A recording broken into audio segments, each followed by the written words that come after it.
All right, we're back for another episode, and we got an interesting one today, Bob. I'm just really excited about our guest and the questions that we're going to ask her, and we're going to put her on the spot. Yes, we are. But she's amazing. She's going to have all the answers. Yes. It was about a year ago I met the Reverend Dr. Celestine Fields, and she just started as the conference minister for the Northern California UCC Church. And I went to a ministers conference, and there she was being introduced to that group. She had not really been introduced to the wider church yet, but she was there teaching a workshop on racial justice.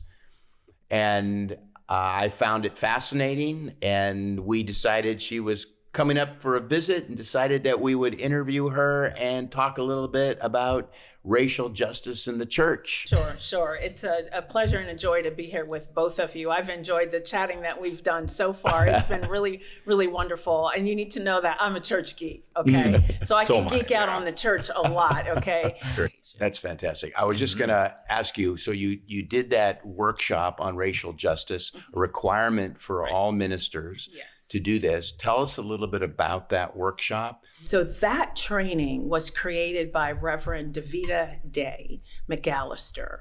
It's the TARASC training. And so it's a 3-phase training of how to do racial justice work.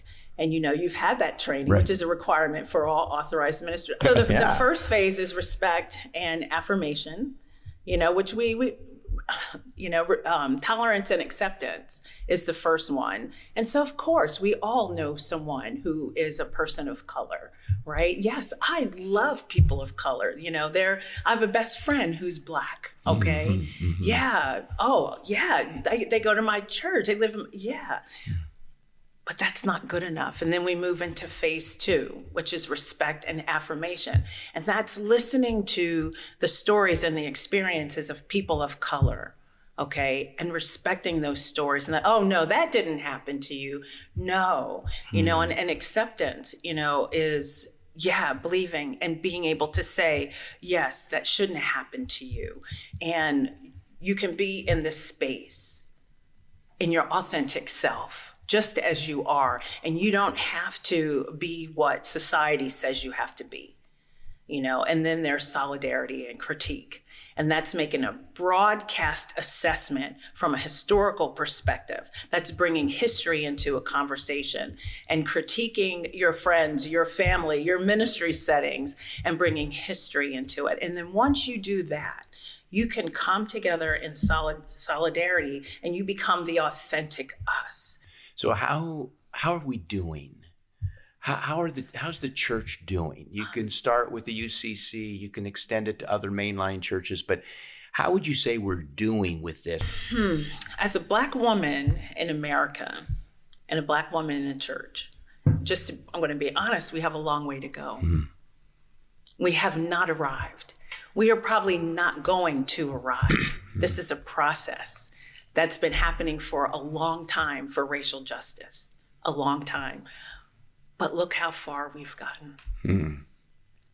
There are 2 Black women who are the ministers of our conference. Yes. Right? And a Black woman at the national office, our president and general minister. So yes, we've come along. We've moved along in this process of racial justice. We're doing the work, but we haven't arrived. And that's the thing I want people to understand, that the work is not over. Just because we had a Black president doesn't mean racism is over. Mm-hmm. It's not over. Okay, I'm gonna get a little rough here. Don't hurt me. I know. Not with you. It's hurting our audience. Is what he's thinking. Okay, all right. And it's probably not even rough at all. Yeah. But I'm a recent deconstructor, mm-hmm. Okay? And I know some of our audience, if not a lot of our audience, right, is also kind of in the same wavelength, right, here. And we're looking for denominations, mm-hmm. or a safe space. Right. Coming out of evangelicalism, right, they've promised racial justice, they've right, promised racial right, reconciliation, and right, it's all bull. Right. And the reason why I say it that rough is because that's how we feel. Right. Because what they promised, they just are not in right, any way meeting up to it. Right. And that has a lot to do with what happened with George Floyd, right, and even before then. Right. they never really capitalized on these movements to say, we need to really lean into this or press into this. Right. On the contrary, they dug in their heels more on the side of racism. Right. And so the narrative has been very insensitive and offensive and so forth. And so a lot of us were like, we don't want to be a part of this any longer. We don't want to be associated with this. So leaving that context, we're looking for a home. Now, there are some that are altogether just right now transitioning out of faith completely. But there's a lot of us that want to keep our faith, but we want to see justice. Right. So let's hold that word safe space. Let's hold that right here for a moment. And if you could describe for the audience what deconstruction, as a deconstructionist, what does that mean? Okay. Well, I mean, I'm sure it's a broad definition because there's so many different reasons why people deconstruct. Right. But one of the biggest problems with where we come from, evangelicalism, is a fundamentalist type of theology. That is very rigid.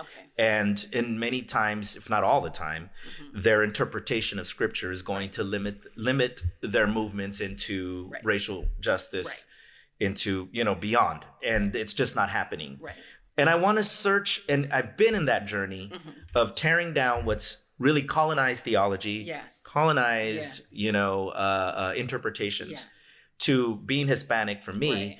Latino is I want to really reclaim so much that was taken away from me because of the theology I used to believe in. Okay. Yes. So I set aside that was a lot. I set aside the safe word on purpose. Okay. Of course. And because there's nothing safe about talking about race. There's nothing safe there. You could get the most uncomfortable feelings talking about race, saying the word black, the black person, the white person. That's uncomfortable for people. And no one wants to be uncomfortable. No one wants to feel uncomfortable. They prefer to not talk about it. And so we don't create safe spaces. We create brave spaces, right? And we do the work in a way that people feel empowered. They feel like they can be brave and say what they feel and think about race and racism without judgment, without shame, without blame. That's not making an excuse for folks not doing the work, because some people don't want to do the work. They want it to stay the same. They don't want it. It's fear-based.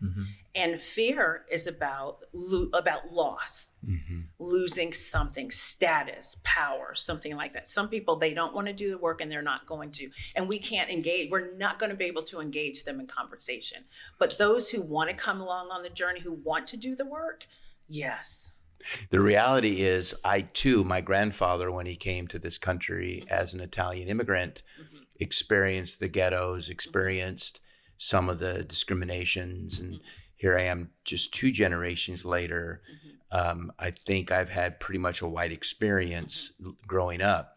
But when you say the word brave, what white people hear is black people need to be brave. Hispanic people need to be brave. Brave enough to be a part of the group, brave enough to show up, brave enough to speak their mind. But when you say it, that's not what you're really referring to here as much. And I think I want you to talk about that. I want to make sure people understand who needs to be brave and how. Right. People of color are brave. We're brave in order to live in America. Amen to that. Every day. Absolutely. And every 10-minute microaggressions, we have to be brave. Absolutely. We have to be strong. Okay. This is in order to do the work. We need white people to be, they have to be brave. They have to be brave. And spaces have to be made for them to be brave. How do white people need to be brave? I was going to ask that question. They've got to talk and say what they're thinking and feeling. But what if they're just saying what they think is acceptable? Right. Well, what if they're not really being honest? They'll be challenged. Okay. In a very gracious way. This is what your workshop did, by the way. And this is what I'm called to do. Let me just say, this is the work I'm called to do. Right. I'm not speaking for every black person, black woman who's doing racial justice. This is what God has called me to do with white people. We have known since before the civil rights movement that church is the most segregated hour, Sadly, still up to date. Yep. Exactly. And so people, like you said, people want to be where there are others that look like them, speak like them, and we don't have to, fix our language, our words, and our way of being. We want to be comfortable when we worship. And so I don't like blame. It's no failure. This is our society that we live in, and we are still a segregated society. It's right, but it's not everywhere. Right. We are doing the work. We are having the conversations. Yeah. Our churches have become multicultural. It has happened, and most multiracial. It's happened, and we have to keep talking about it. We have to keep talking about it. We have to keep trying. We have to keep coaching our congregations. We have to keep asking that question. What is God calling this church to at this time in our life, in our society? So it's based on what the need of society, what are the social issues of our time? And we know that it's racial justice is the real issue of our time, which is why we're doing our racial justice conference. And I believe this is the work of the church today, just like with Reverend Dr. Martin Luther King. It's the work of the church is anti-racism and racial justice. And it's not the church, just the church. It's ecumenical, it's interfaith, it's faith communities. And we are the voice of God in our communities on race and racism. Because I know this area has Proud Boys, okay? There's some serious racial stuff happening up in Northern California, in the Sacramento area. And we have to help people to be brave to speak out against it. Yet at the same time, it's one of the most desegregated cities in the country. But yet in the outskirts, it's a whole different story. And you were saying earlier that it's not like we're ever going to arrive. But what gives me hope is the fact that we can wrestle with this thing. When I go into either it be a church or organization, if they're not talking about it or even wrestling with it, it's like you're not going to get anywhere. You gotta approach it. You gotta talk about it. You gotta go after it. And it has to become like you're saying, an everyday goal. That's right. One of the things that I do notice about mainliners is they do a great job with LGBTQ. Yes. I think that's wonderful. Yes. But yet I wish they would do the same thing with anti-racism. Absolutely. And if that could actually match up, that would be wonderful, because I do see how much of a great job they do in being activists and, advocating for the LGBTQ plus community. Yeah.